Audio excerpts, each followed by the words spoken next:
हौसला व मंजर भी आएगा, प्यासे के पास चलकर समंदर भी आएगा, थक के न बैठे मंजिल के मुसाफिर, मंजिल भी मिलेगी और मंजिल मिलने का मजा भी आएगा। हेलो नमस्कार साथियों, आप सभी को स्वागत है नित्यम एकेडमी के इस चैनल में।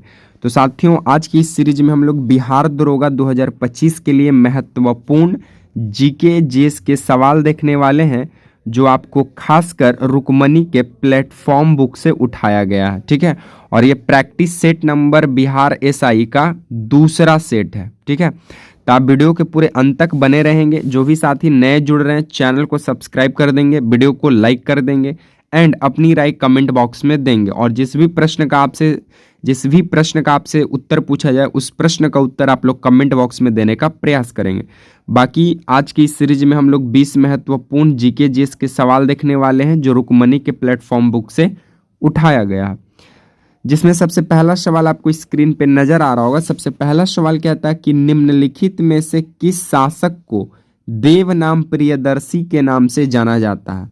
तो साथियों, देव नाम प्रियदर्शी का अर्थ होता है देवताओं का प्रिय, देवताओं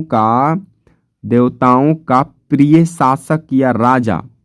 ठीक है, उसके बाद क्या कनिष्क को कहा जाता है, क्या अशोक को, क्या समुद्रगुप्त को, या हर्षवर्धन को। तो साथियों, देव नाम प्रियदर्शी का अर्थ होता है देवताओं का प्रिय राजा, और देवताओं का प्रिय राजा जो अपने आप से जाना जाता था वो था अशोक। ठीक है, अशोक जो है साथियों 261 बीसी में कलिंग युद्ध लड़ता है। कौन सा युद्ध? कलिंग युद्ध लड़ता है। और कलिंग युद्ध विजय के बाद ये बौद्ध धर्म को अपना लेता है। किस धर्म को? बौद्ध धर्म को अपना लेता है। तो इस प्रश्न का right answer option number B होगा।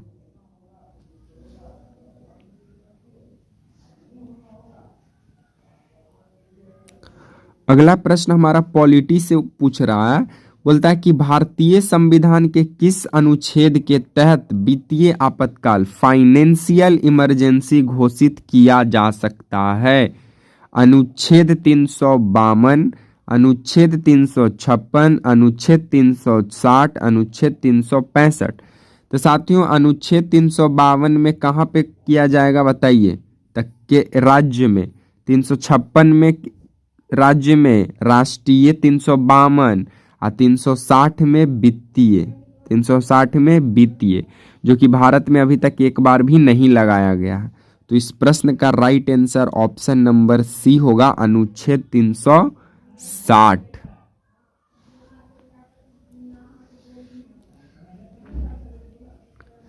अगला प्रश्न बोलता है कि ग्रेट बैरियर रीफ किस महासागर में स्थित है?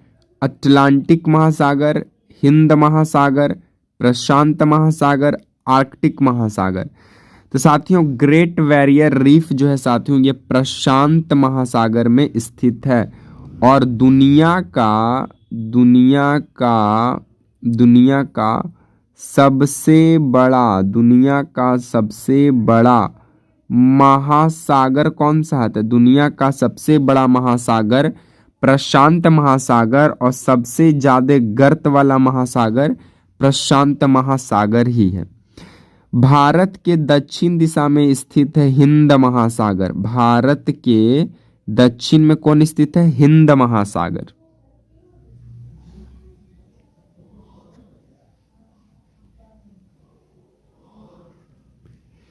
भारत में राष्ट्रीय आय नेशनल इनकम का आकलन किसके द्वारा किया जाता है?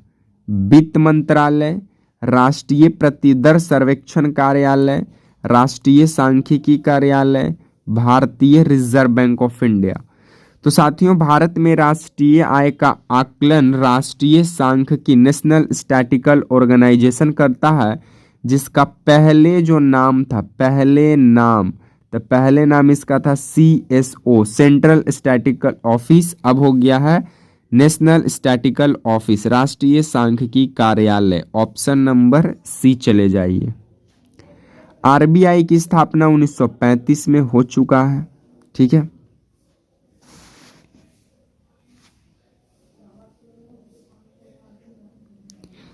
कार्य का SI मात्रक क्या है? वाट, जूल, न्यूटन, पास्कल।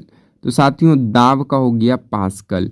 तो कार्य का SI मात्रक है जो है साथियों वो है जूल, और एनर्जी का भी, ऊर्जा का भी क्या है, जूल, ऊर्जा का भी जूले है। ठीक है, तो ऑप्शन नंबर बी होगा।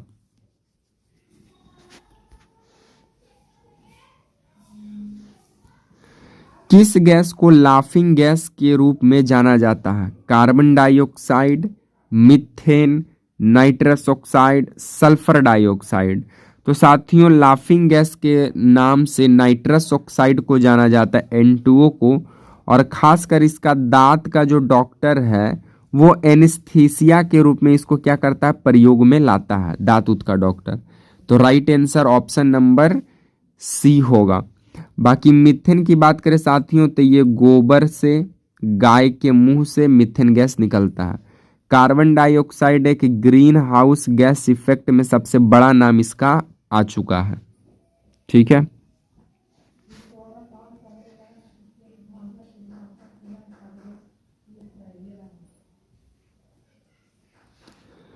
मानव शरीर की सबसे लंबी हड्डी कौन सी है? टीबिया, फीमर, स्टेप्स, ह्यूमरस, बताइए। तो साथियों मानव शरीर की सबसे लंबी हड्डी मानी जाती है फीमर, और फीमर हड्डी कहाँ पाई जाती है? तो फीमर हड्डी जांघ में पाई जाती है। ठीक है, टिबिया नामक हड्डी जो है साथियों ये पैर में पाई जाती है, और स्टेपिज नामक हड्डी सबसे छोटी हड्डी मानी जाती है जो कि कान में पाई जाती है।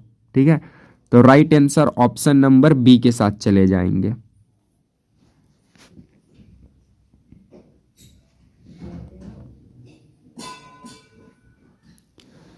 भारत छोड़ो आंदोलन, क्विट इंडिया मूवमेंट किस वर्ष शुरू हुआ? 1940, 1941, 1942, 1943। तो साथियों भारत छोड़ो आंदोलन 8 अगस्त 1942 बंबई से शुरू किया जाता है। तो इस प्रश्न का right answer option number C के साथ जाइए। ठीक है,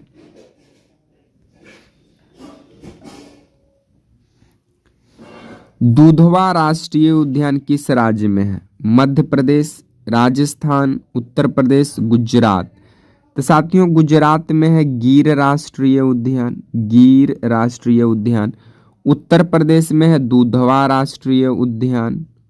राजस्थान में है रणथंभौर राष्ट्रीय उद्यान। मध्य प्रदेश में है कान्हा किसली राष्ट्रीय उद्यान। तो इस प्रश्न का तो राइट आंसर उत्तर प्रदेश ही निकला, ऑप्शन नंबर सी।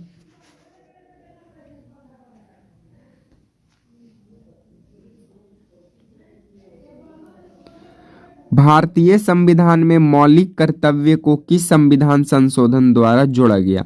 तो 42वां संविधान संशोधन साथियों 1976 के तहत जोड़ा गया, और यह लिया गया है USSR से। अच्छा, मौलिक कर्तव्य कहाँ से लिया गया है? अमेरिका से। मौलिक कर्तव्य USA से लिया गया है। तो right answer option number C होगा।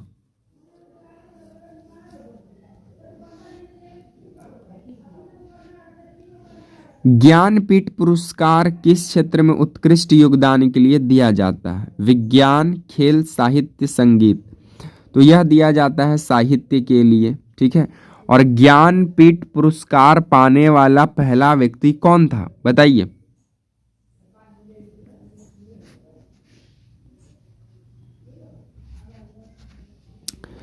बोध गया में महाबोधि मंदिर का निर्माण किस शासक ने करवाया? बिंदुसार, चंद्रगुप्त मौर्य, अशोक या हर्षवर्धन। तो साथियों यह करवाया था अशोक ने। कौन करवाया था? अशोक। और यह जो है यूनेस्को विश्व धरोहर में भी शामिल इसे किया गया है।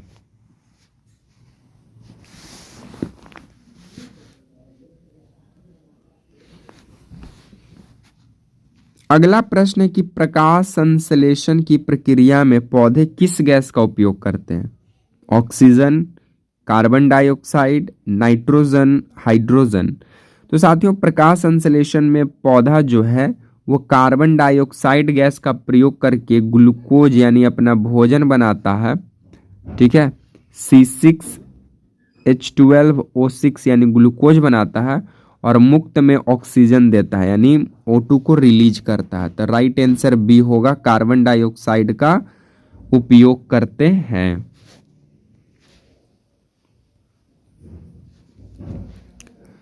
संयुक्त राष्ट्र संघ यूनाइटेड नेशन ऑर्गेनाइजेशन का मुख्यालय कहाँ है? Geneva, Hague, New York, Paris. तो साथियों यूएनओ का स्थापना 24 अक्टूबर 1945 को हुआ था न्यूयॉर्क अमेरिका में। तो right answer C. The Hague में आईसीजे इंटरनेशनल कोर्ट का, जिनेवा में आईएलओ का।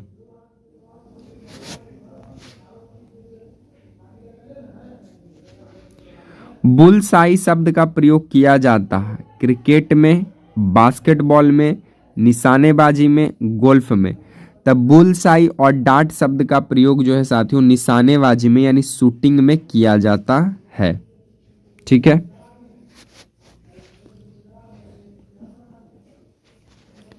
रैम का पूर्ण रूप क्या है? Read access memory, random access memory. तो यही है, रैम का full form random access memory होता है साथियों, और यह परमानेंट डाटा अस्थाई होता है।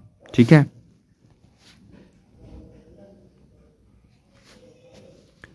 ध्वनि की तीव्रता को मापने के लिए किसका इकाई का उपयोग करते हैं? तो डेसिबल का उपयोग करते हैं। ध्वनि की आवृत्ति जानने के लिए हर्ट्ज का। ठीक है। ये अगर आपको धारा पता करना है तो एम्पियर का। ठीक है। उड़ीसा का शास्त्रीय नृत्य कौन सा है? तो उड़ीसा का है ओडिसी, ओडिसी। बिहार से उड़ीसा कब अलग हुआ साथियों? तो 1 अप्रैल 1936 को, 1 अप्रैल 1936 को। ठीक है।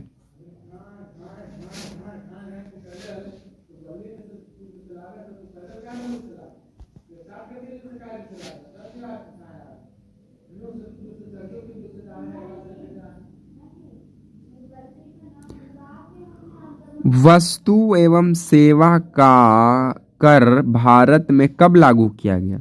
1 जनवरी 2017, 1 जुलाई 2017, 1 अप्रैल 2017, 1 अक्टूबर 2017। तो साथियों जीएसटी गुड सर्विस टैक्स जो है साथियों 1 जुलाई 2017 से अप्रत्यक्ष कर के रूप में लिया जाना शुरू हुआ। तो इसका right answer option number B होगा। मिशन इंद्रधनुष किससे संबंधित है? ग्रामीण विद्युतीकरण से, टीकाकरण से, महिला सुरक्षा से, नदियों को जोड़ने से। तो साथियों इस प्रश्न का उत्तर आप लोग जो है कमेंट बॉक्स में दीजिएगा। ठीक है। बाकी साथियों आज को हम वीडियो को यहीं पे विराम देंगे। वीडियो आप लोग को कैसा लगा अपनी राय कमेंट बॉक्स में दीजिएगा। वीडियो पसंद आया तो वीडियो को लाइक करें, वीडियो को शेयर करें एंड चैनल को सब्सक्राइब करना मत भूलिएगा, क्योंकि आपको प्रतिदिन इस चैनल पर बिहार एसएससी का प्रैक्टिस सेट और दरोगा प्लेटफॉर्म के रुकमनी से प्रैक्टिस सेट दिया जाएगा। ठीक है। तो मिलेंगे नेक्स्ट वीडियो में, तब तक के लिए आप तमाम साथियों को जय हिंद, वंदे मातरम।